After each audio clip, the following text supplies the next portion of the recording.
আসসালামু আলাইকুম। আজ আপনাদের মাঝে এমন একটি অ্যাপ্লিকেশন শেয়ার করব, যার মাধ্যমে আপনি দিনে ৫০০ থেকে ১,০০০ টাকা ইনকাম করতে পারবেন ফেসবুক মার্কেটপ্লেসের মাধ্যমে, একদম ফ্রিতে। তাই ভিডিওটি না টেনে পুরোপুরি দেখুন। এই অ্যাপ্লিকেশন ব্যবহার করে আপনি সম্পূর্ণ হালালভাবে ইনকাম করতে পারবেন। ফেসবুক মার্কেটপ্লেসে নিজের শপের নাম দিয়ে কোন ঝামেলা ছাড়াই অনলাইনে নানান ধরনের প্রোডাক্ট সেল দিয়ে টাকা ইনকাম করতে পারবেন। তো চলুন শুরু করা যাক। প্রথমে আপনি অপসে লগ ইন করে প্রবেশ করবেন। রেজিস্ট্রেশন না করা থাকলে ভিডিও ডেসক্রিপশনে দেওয়া ভিডিওর লিঙ্কে ক্লিক করে রেজিস্ট্রেশন করে নেবেন। অ্যাপসের লিঙ্ক ডেসক্রিপশনে দেওয়া আছে। অ্যাপসে প্রবেশ করে দেখতে পাবেন এখানে অসংখ্য প্রোডাক্ট আছে। ছেলে মেয়ে ও বাচ্চাদের ড্রেস সহ আরও অনেক ইলেকট্রনিক গ্যাজেট। এখান থেকে আপনি অনলাইনে যেই প্রোডাক্ট সেল করবেন সেটা সিলেক্ট করুন। আমি এই টি শার্টটি সেল করতে যাচ্ছি।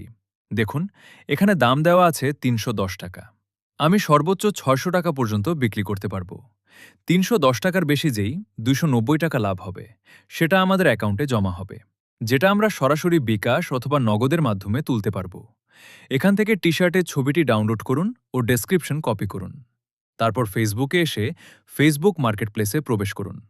উপরে সেলের উপর ক্লিক করুন, তারপর আইটেমসের উপর ক্লিক করুন। এখানে সেই ছবিটি আপলোড করুন।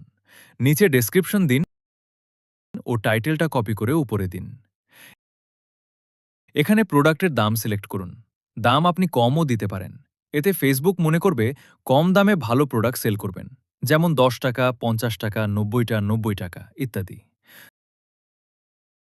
তারপর ক্যাটেগরি সিলেক্ট করুন। তারপর কন্ডিশন নিউ করে দিন। সাইজগুলো বসিয়ে দিন। নিচের এগুলো অপশনাল না দিলে সমস্যা নেই। এখানে আপনার পেজ অথবা শপের নাম দিতে হবে। তারপর কোথায় সেল করতে চান, লোকেশন সিলেক্ট করুন। ট্যাগ দিলেও দিতে পারেন। নিচে হাইড ফ্রম প্রোফাইল অন করলে আপনার ফেসবুক ফ্রেন্ডরা এটা দেখতে পারবে না। তারপর উপরের নেক্সটে ক্লিক করুন। তারপর পাবলিশে ক্লিক করুন। এটা ফেসবুক রিভিউ নিবে। রিভিউয়ের পর পাবলিশড হয়ে যাবে। পাবলিশড হয়ে গেলে আপনার কাস্টমার আপনাকে মেসেজ দেবে। আপনি তাদের কাছে প্রোডাক্ট বিক্রি করতে পারবেন। এ সম্পর্কে আরও বিস্তারিত জানতে ডেসক্রিপশনে দেওয়া টেলিগ্রাম চ্যানেলে যুক্ত থাকুন। ধন্যবাদ।